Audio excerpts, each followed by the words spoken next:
Right then, in this video, we're diving headfirst into the hottest drama to come out of COTA Austin, Texas. Marc Marquez, the reigning world champion, triggered a crash that sent the entire paddock into a proper frenzy. Diggia hit the deck, his bike was a write-off, the stewards came knocking, and the most jaw-dropping bit? Marquez himself put his hand up and took the blame. But was that enough? Because Diggia, it turns out, is absolutely livid. Stick around till the end, because there's something here that'll genuinely make you rethink where Marquez is headed this season. Let's rewind to the beginning, shall we? Sprint Race, US MotoGP 2026, Circuit of the Americas. COTA, as the paddock lot call it. And it was dramatic from the very first lap. Fabio Di Giannantonio, better known as Diggia, had qualified on pole, but found himself muscled wide at turn 1 by Pedro Acosta before he'd barely got going. From that moment, his race was well and truly on the back foot. Marquez, starting from 6th, had worked his way up to 4th, sitting right behind Diggia in the queue. Diggia, never one to hang about, fired back with a cheeky overtake on Marquez at turn 7. Sharp, clean, and rather brilliant if we're being honest. But the drama, as it so often does in MotoGP, had only just begun. A handful of corners later, at the end of the long back straight, Marquez went for the inside line at turn 12. He simply couldn't get the bike stopped in time, went down, and his sliding machine collected Diggia, who had already given him more than enough room. Both riders were on the tarmac. Both races effectively over before they'd had a chance to breathe. What made this whole affair rather fascinating was Marquez's response in the aftermath. No deflection, no finger pointing, no looking for a convenient excuse. He went straight to MotoGP.com and said plainly, "Clearly I made a big mistake because at turn 12 I didn't properly account for the slipstream from the 3 bikes ahead of me."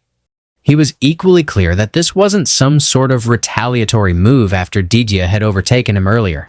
In his own words, "I wasn't trying to attack because I knew Diggia had the pace to push forward. I simply had no other option." Fair enough, you might say. But in MotoGP, good intentions don't glue a broken bike back together. Then came the bit that really got people talking. When asked whether he'd had a word with Diggia, Marquez kept it short. Yes. He's angry. I understand him completely, and all I can do is apologize. Now, that's a straightforward thing to say. And yet, interestingly enough, Diggia himself in front of the cameras appeared relatively composed. He seemed far more interested in talking about his earlier overtake than dwelling on the incident itself. Whether that's masterful diplomacy or genuine cool-headedness, it's rather difficult to say. But the two men were clearly reading the situation very differently. Naturally, after an incident of that nature, the stewards weren't about to sit on their hands. The FIM MotoGP stewards ruled that Marquez had caused a collision involving rider number 49 and categorized it as an MGP-CC5 incident, an early race maneuver that created a dangerous situation for fellow competitors. The punishment handed down? A long lap penalty to be served during Sunday's Grand Prix. For those unfamiliar, that means Marquez must divert off the racing line and navigate a designated loop that costs him precious seconds, the sort of thing that can completely unravel a race strategy, particularly around a circuit as demanding and technical as COTA. And here's the thing. This is no isolated incident. This marks Marquez's second sprint penalty of the season, following the rap he received for a last-lap move on Pedro Acosta during the Thailand sprint. A pattern is beginning to emerge, whether Marquez cares to admit it or not. If Diggia appeared to keep a lid on things in public, his team management were considerably less restrained. Pablo Nieto, the VR46 racing team manager, went straight to the World Feed microphone and made his feelings perfectly clear. He disagreed with Marquez's maneuver and stated flatly that it was a move that simply cannot be done at this level of racing. When pressed on whether Marquez deserved a penalty, Nieto's reply was brief and to the point, "I hope so." And as it turned out, the stewards were of the same mind. A rare occasion perhaps when hoping for something actually works out. Now, it's worth stepping back and putting all of this into its proper context, because this is far from the first time these two names have been intertwined this season. Just last weekend in Brazil, Marquez and Diggia were already going hammer and tongs across both races. Marquez took the sprint win, but Diggia had the last laugh in the Grand Prix. claiming third place and crossing the line ahead of the Spaniard in rather satisfying fashion. So there's a rivalry quietly simmering here. One that's becoming one of the more compelling subplots of the 2026 championship. 2 crashes across 2 consecutive rounds isn't a coincidence. It's a storyline, and it's only going to get more interesting as the season unfolds. To add yet another peculiar layer to the whole affair, earlier that same day, before the sprint had even fired up, 2 other riders, Marco Bezzecchi and Luca Marini, were penalized for impeding Marquez during qualifying. The location? Turn 12. The very same corner where Marquez later took Diggia out. COTA and Turn 12 clearly have a very complicated relationship with the Marquez name. Right, let's zoom out and look at the broader canvas. Marquez arrives at every round as the reigning world champion, carrying the weight of enormous expectation. But through the opening 4 rounds of 2026, he's failed to finish 2 sprints and has now accumulated a pair of penalties. That's not a crisis. But it's not nothing either.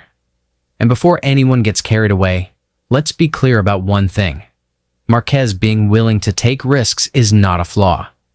It is, fundamentally, why he has 8 world titles to his name. The man races on the edge because that's precisely where champions live. The question is whether the stewards and the rulebook are going to keep clipping his wings every time he goes to that edge, and whether the accumulating point losses will come back to bite him when it truly matters.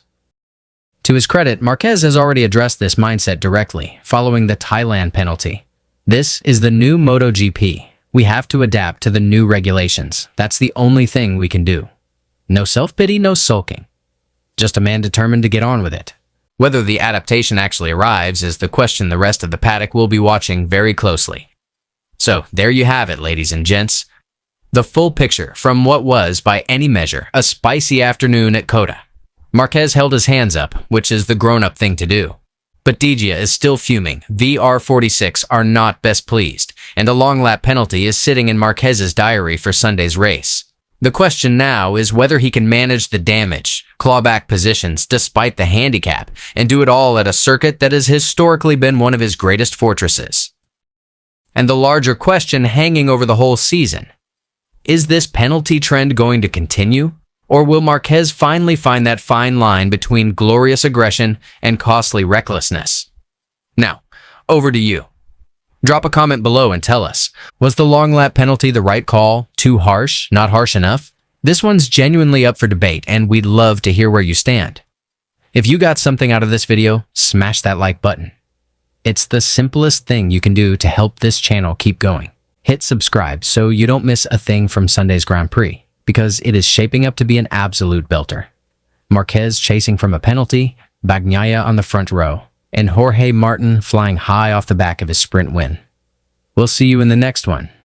And as always, keep it tidy on the roads. Save the madness for the track.